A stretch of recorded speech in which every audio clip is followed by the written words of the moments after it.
Welcome back everyone to my Let's Play of the Final Fantasy Legend 2. And when we last left off, we had just entered this new world, so let's explore it. We've got this really big castle here. Good a place as any to start. Welcome to the Palace of Apollo, our new god. Is he a good guy or a bad guy? Let's find out. We hear you defeated Ashura. How does news get to this place? You know, we need to find magi to travel between the worlds. How do these people do it? Maybe they have this door. Apollo is a merciful god. He is away from such ambition to conquer the world. Doors are items that are going to be available late game that allow you to teleport between worlds without using the celestial pillar. Apollo is waiting for you. Please come in. So maybe all these people have it, so... We welcome you, the hero of the world. I'd like to show my gratitude for defeating Ashura. Receive the defense magi.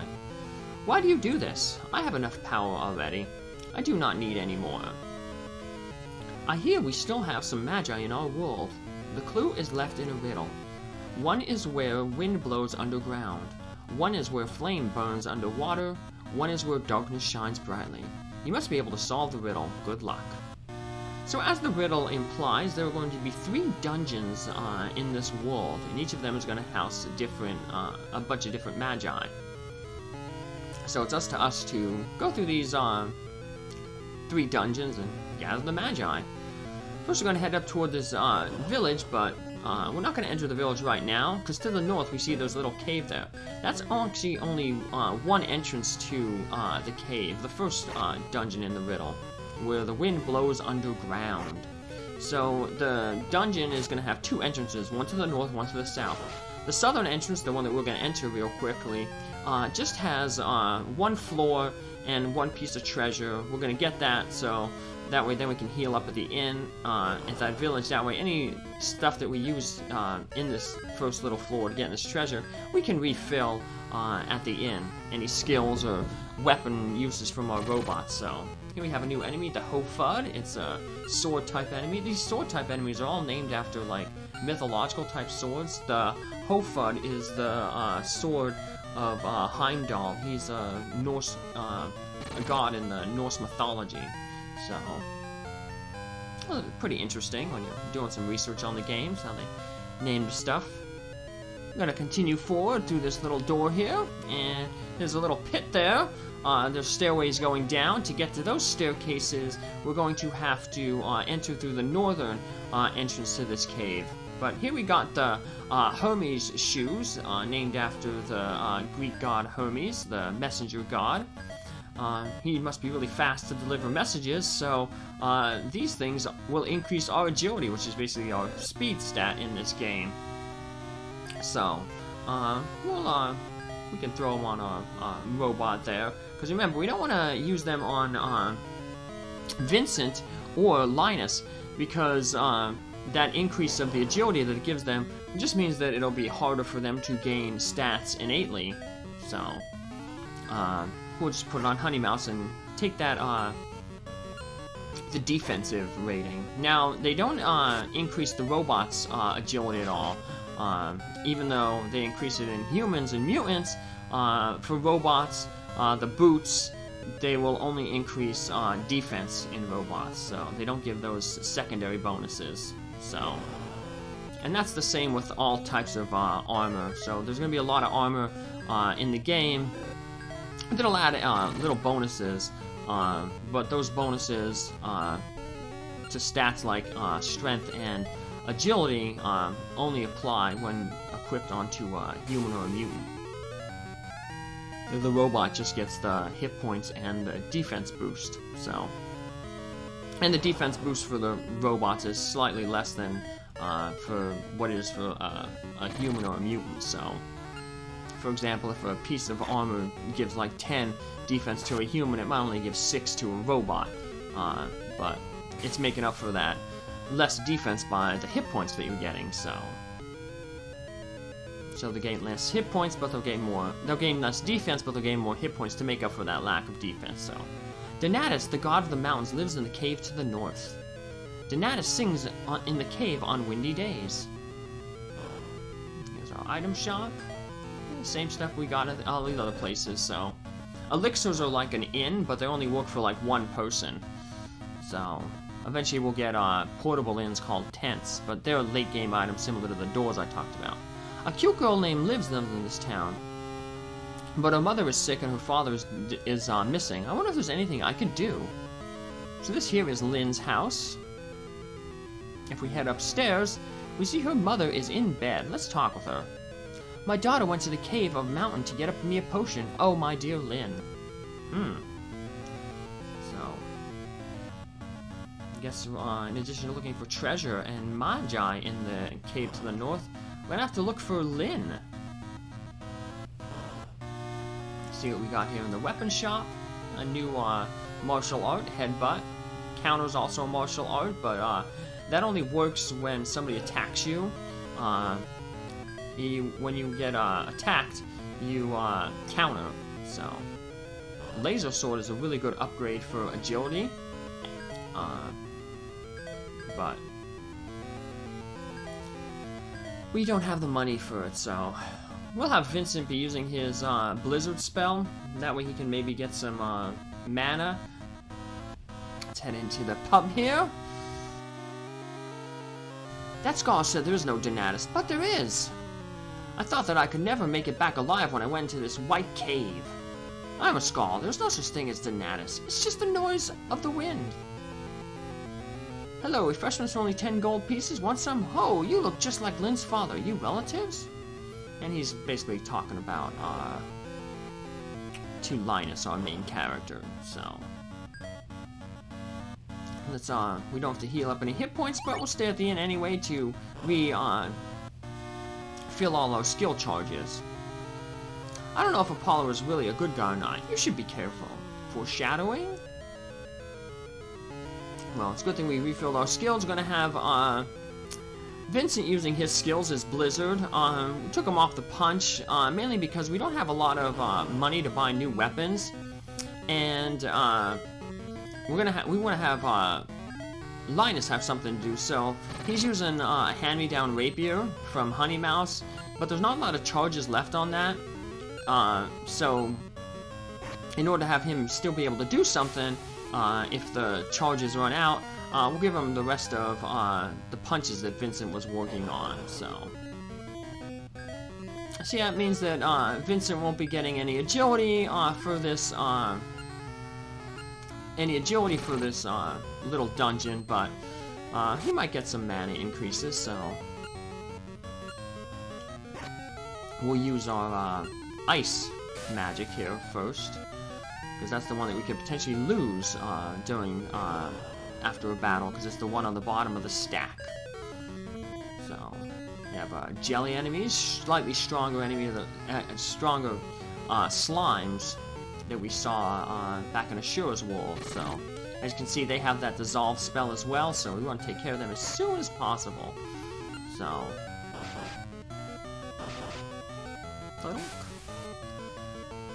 Peace spider there over on the right. Cobweb lowers your agility, so that could be a problem if you're relying solely on agility, but we have the submachine gun to help.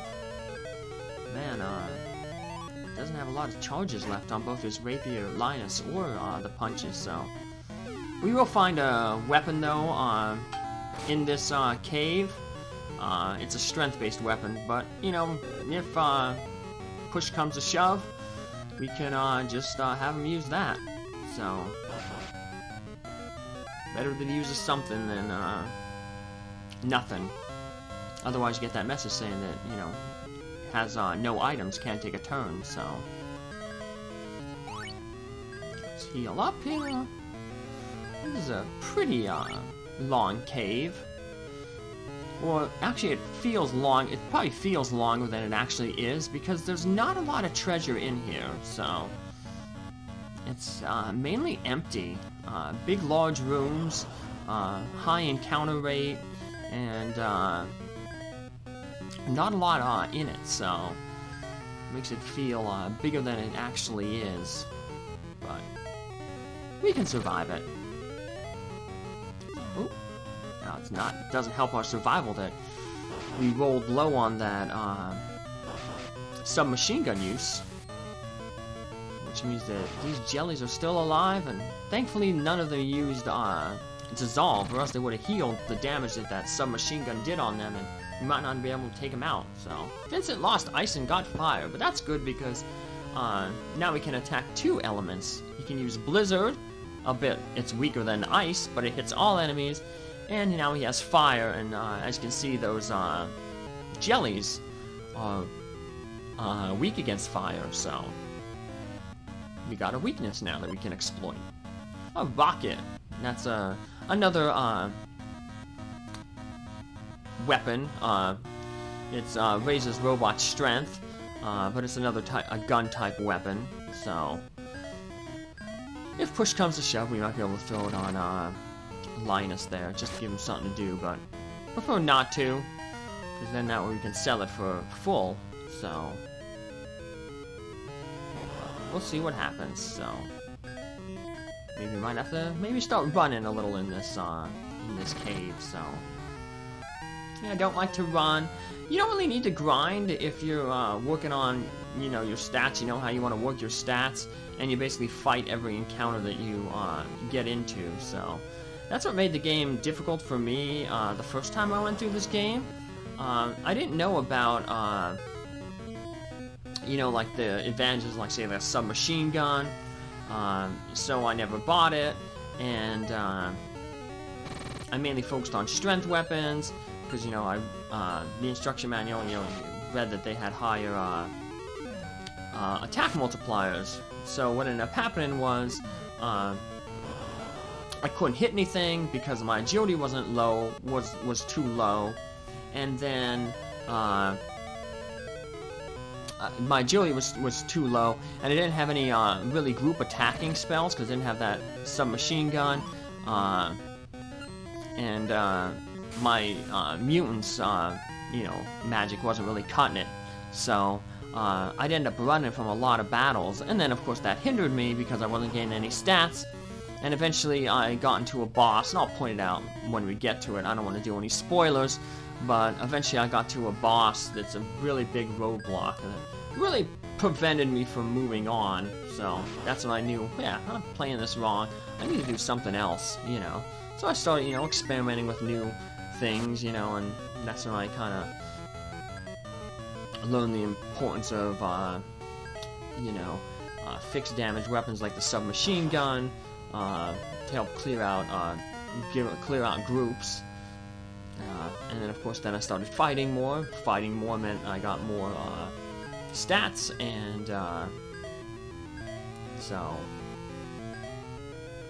well, you can hand me down another rapier here to Linus. So, and we'll give that punch. So even though we lost some agility with Honey Mouse because we got rid of that rapier, we'll make up for it with the punch. The punch gives, and we got a little slide there. We can't go back up that way, so we're stuck down here in this little area. So only one way to go. Well, we can go left or right. So left leads to some treasure, right leads to the exit of the cave, and spoiler, to Lynn. We're gonna find Lindo over there. So much like us, she slid down that tunnel, and she can't get out. No points for guessing what might be blocking her way out of the cave. Because you might be thinking, well, she slid down, why can't she just leave the cave? Well, we'll find out that answer in a little bit. So hey, we got the Fago site over there. That was the guarding the magi in Key's brain. So yeah, it was a mini boss in the last dungeon. Now it's just a regular enemy. So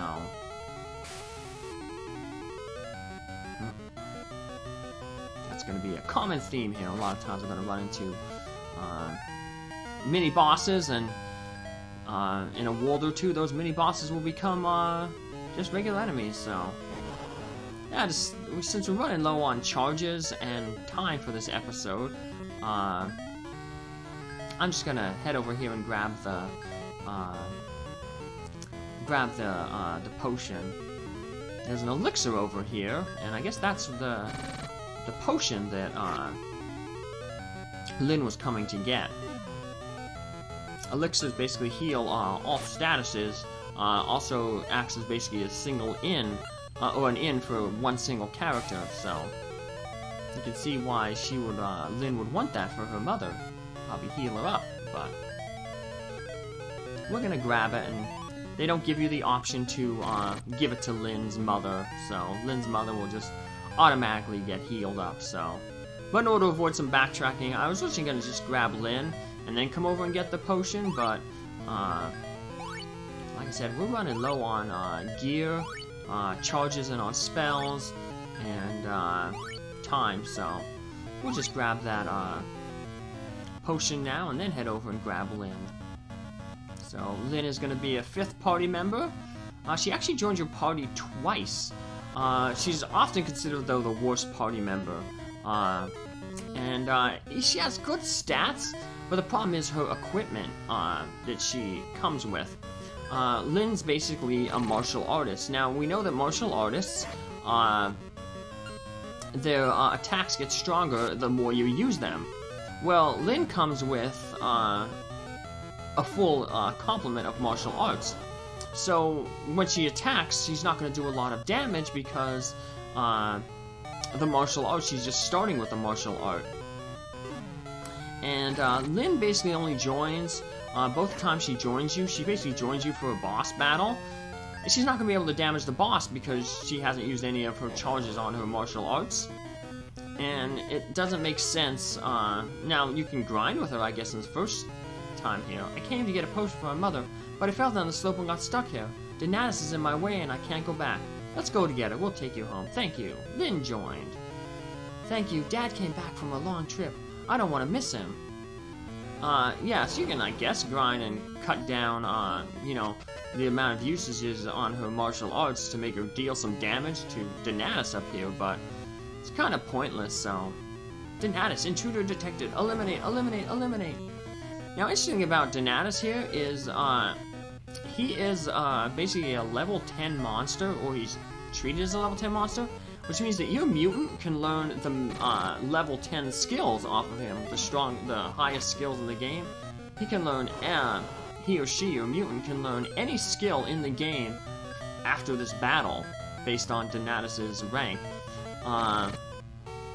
One of those that can really break the game at this point is the teleport spell, because that allows you to do a glitch later on in the game, that, but we'll talk about it, so, when it becomes relevant, but we did not get that ability. We did defeat Donatus, though. Oh, Lyn, are you alright? Oh, what, Dad?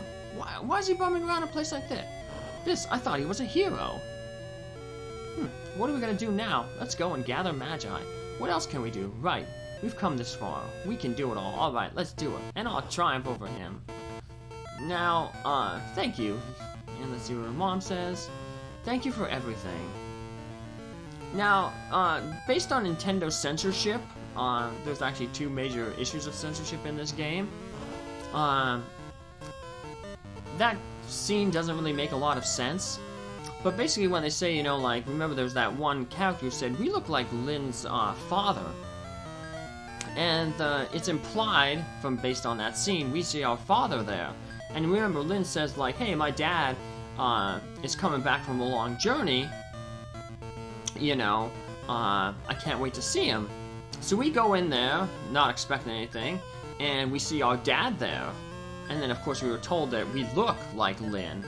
And so the assumption is, in our character's mind, is that, you know, one of the reasons why maybe Dad hasn't come back home yet to be with Mom is that, you know, Dad's cheating on Mom with Lyn's mother. So our character, you know, sees that and he's just like, gets really angry and just walks out, you know. But so yeah, right now, like I said, that thing doesn't make a lot of sense because of, you know, the censorship. They didn't want to talk about that, I guess, in, you know, kid-friendly Nintendo. So it didn't make a lot of sense, but that's what was cut from this thing. So right now, Linus is going with the assumption that his father is cheating on his mom. But despite that, he's like, well, I still can't go home. I still have a mission to do, you know, find the magi. So, and we'll be finding some more magi in this world. The second part of the riddle, where the fire burns underwater. Next time. Take care. Have a good day. Bye.